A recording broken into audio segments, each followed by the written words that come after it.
Republicans have just introduced a bill that would have wide-ranging impacts on the LGBTQ+ community. The legislation is meant to prevent local governments from being too supportive of transgender kids. Now, this bill comes after lawmakers have already restricted access to gender-affirming care, including some mental health resources. Our Columbus Bureau reporter Morgan Trow reports tonight on what's in this massive new bill. State institutions, government institutions cannot promote that woke ideology. Sandusky Republican Gary Click is talking about what he says are government agencies being overly affirming of LGBTQ+ children. So he's introduced a 55-page bill that would change how agencies can interact with transgender kids. In Ohio, it is not a danger to treat your child normally.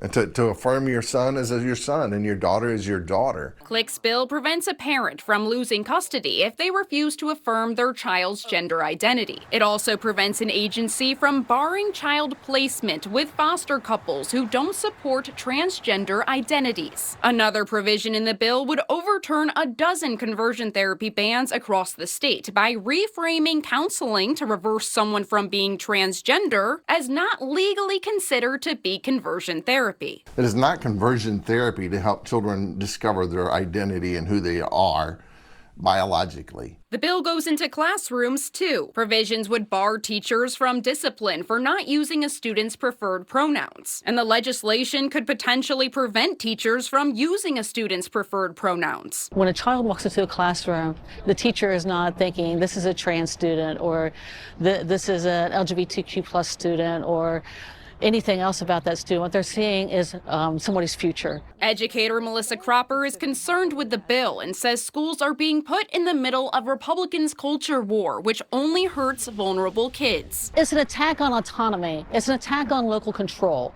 It's an attack on professionalism. It's a lack of respect for the educators who, as I said before, are there to make sure that every student has what he or she needs to succeed. The legislation also provides a mechanism to yank funding to any state or local government that doesn't abide by the bill. At the Ohio State House, I'm Morgan Trow reporting. And Morgan tells us that a Cuyahoga County program was one of the reasons that the lawmakers put the bill forward. The county has a program meant to help parents out there talk about gender identity with their children and provides resources to become more inclusive. Well, today the county told us that they're aware of the legislation but are proud to be the first county in Ohio to enact a conversion therapy ban, calling it, quote, a hateful, misleading, and dangerous practice.